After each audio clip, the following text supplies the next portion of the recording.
wakas natuldukan na rin ang mga pagdududa ng mga boxing fans tungkol sa Pinoy prospect na si Carl James Martin sa unang laban nito sa labas ng bansa. Kung saan ngayon ng September 7, 2024 lumipad ang kampo ni Martin sa Mexico upang harapin ang Mexican boxer na si Anthony Jimenez Salas. Mula nang pumirma si Martin sa Manny Pacquiao promotion at nagtraining na sa Amerika, ito ang unang laban ni Wonderboy na pambato ng Ifugao. Sa laban na ito, dala ni Martin ang kartadang 23 na panalo, walang talo at may 18 knockouts, habang si Jimenez naman ay may 18 na panalo, 9 na talo at 5 knockouts. Sa laban na ito, kailangan pabagsakin ni Martin ang kalaban upang makaiwas sa hometown decision. Tara mga boxing fans, panoorin natin kung paano ginulantang ni Martin ang Mexico nang pinabagsak nito ng 2 beses ang kanilang pambatong si Jimenez. Sa round 1 si Martin ang naka-white trunks habang blue naman ang suot ni Jimenez. Dito makita natin na lamang nakaagad sa tangkad ang Mexican boxer.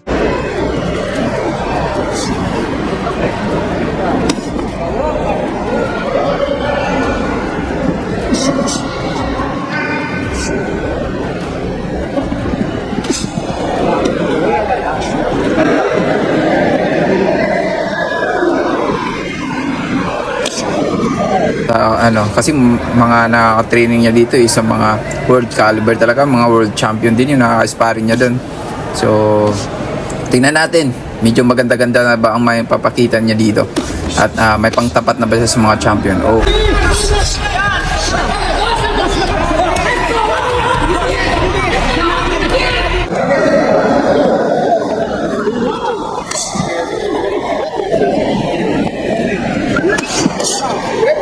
Na yung mga suntok niya, no? So kung nakikita natin kanina yung accurate straight to the body, hindi na siya masyadong bumibitaw ng mga suntok na hindi.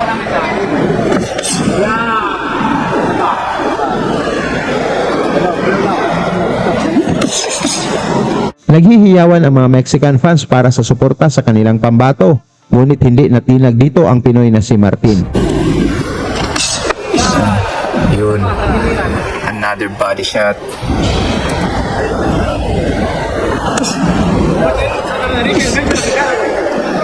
Body shot.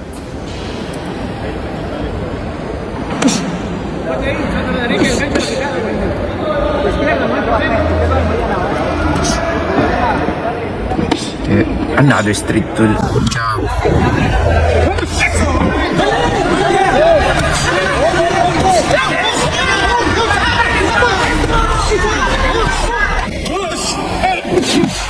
Good footwork there coming to Martin.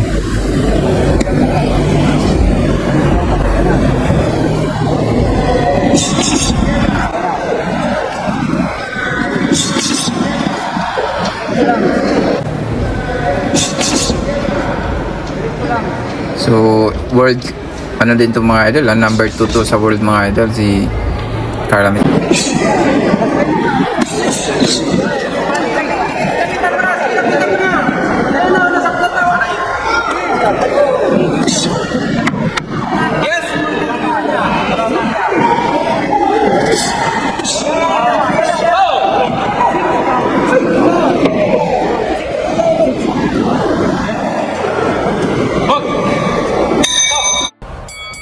Pagpasok sa round 2, pinunteriya ni Martin ang bodega ng Mexicano upang palambutin ito at mabukas ang depensa sa mukha.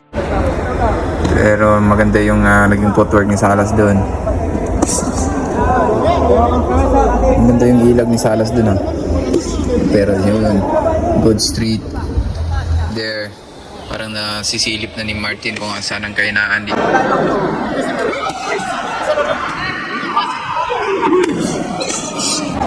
Good barrage there coming from Martin. A good body shot. Ayun, saktan si Salas mga idol. Eto, another hook. Saktan siya doon. Another body.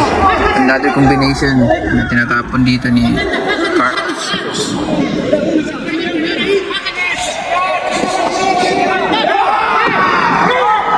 Mula sa malakidlat na pinakawalan ni Martin, bumagsak ang pambato ng Mexico. Ngunit nalampasan pa nito ang bilang ng referee. A nice upper. Wow. Tatayo pa kaya?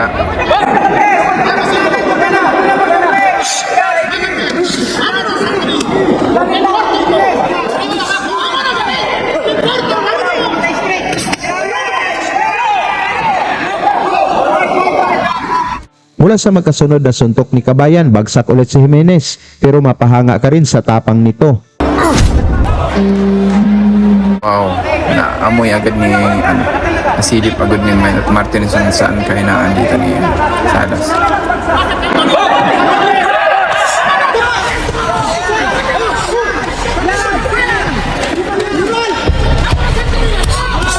Grabe yung pinakawalan ni Martin. Upper hook, upper to the body, upper to the head. Dito na siya pinaulanan ng mga malalakas na suntok ni Martin hanggang sa inawat na ng referee ang laban. Nakamit ni Martin ang panalo sa pamamagitan ng technical knockout sa round 2. Ano sa tingin niyo mga tol? Sapat na ba ang pinakita ni Martin para labanan si Naoya Inoue? Pag-usapan na lang natin yan sa baba at basahin ko yan isa't isa.